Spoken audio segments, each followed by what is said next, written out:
The cafeteria had gone silent, forks frozen mid-air, conversations dying mid-sentence. All eyes turned toward the middle-aged janitor, soaked from head to toe in cold milk that dripped down his faded blue uniform. The carton had been hurled by none other than Mr. Harrison Vale, the CEO of Vale Tech Industries, an empire built on power, fear, and ruthless ambition. "Clean that up, old man," Harrison barked, his voice echoing in the marble hall. "Or maybe this job's too much for you. You're lucky I let you mop my floors." The janitor didn't speak. He simply bent down, his trembling hands gripping the mop. The milk spread across the shiny floor like a white stain of humiliation. A few employees snickered quietly, others looked away, too afraid to intervene. But one pair of eyes stayed fixed on the scene, burning with silent fury. That gaze belonged to Emily Turner, a young woman from the accounting department. She was new, barely 6 months in, but she had seen enough of Harrison's cruelty to know he thrived on dominance. What no one knew, however, was that Emily had once worked as a janitor herself to pay for college. She knew exactly how it felt to be invisible. The janitor's name was George Miller. A widower in his late 50s, George had been working for Vale Tech for nearly 15 years. He'd seen employees come and go, watched promotions and firings, but never once had he lost his temper or complained. His only goal was simple: keep his job and care for his daughter, Lily, who was in her final year of medical school. But that day, something in the air shifted. After the cafeteria incident, whispers spread throughout the building. Harrison had crossed a line, everyone knew it. But fear kept their mouths shut.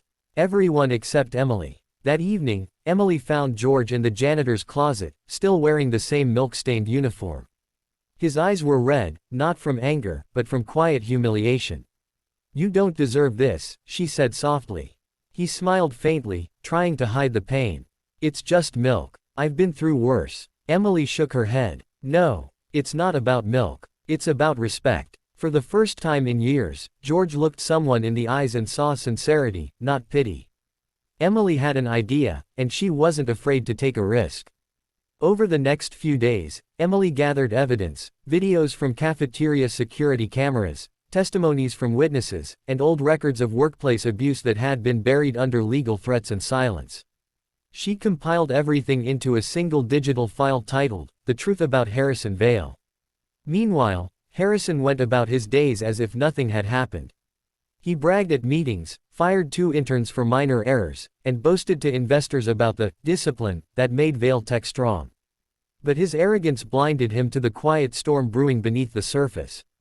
The breaking point came during Valitech's annual corporate gala. It was the biggest event of the year. Investors, media, and top executives all gathered under crystal chandeliers. Harrison stood proudly at the podium, boasting about company growth and the strength of the Vale Tech family. And then, right in the middle of his speech, the massive LED screen behind him flickered, and a video began to play. It showed Harrison in the cafeteria, shouting, throwing milk, laughing as George stood humiliated. Gasps filled the hall. The scene cut to clips of past incidents, employees crying, verbal abuse, fear in their eyes. Then came the testimonies, anonymous voices revealing years of bullying and manipulation. The crowd erupted in murmurs and outrage. Cameras flashed. The media smelled blood. Harrison froze at the podium, his face pale. He knew instantly who had done this, but it was too late.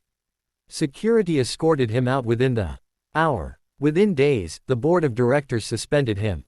Within weeks, his resignation letter was public. The man who thought he was untouchable had been destroyed by the truth. And George, he was called into the CEO's office, but this time, it wasn't Harrison sitting behind the desk. It was Emily. The board had promoted her to interim operations head after her courage and integrity came to light. "I believe in second chances," Emily said, smiling warmly. "But not for people who abuse power. I want to offer you a new position, head of maintenance and employee welfare." George blinked, his hands shaking slightly. "Me? But I'm just..." "No," Emily interrupted. "You're the heart of this company. People like you keep it standing."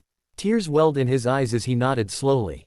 "Thank you." Months passed. Vale Tech changed under Emily's leadership. Open-door policies, fair treatment, and respect for every worker, from janitors to managers.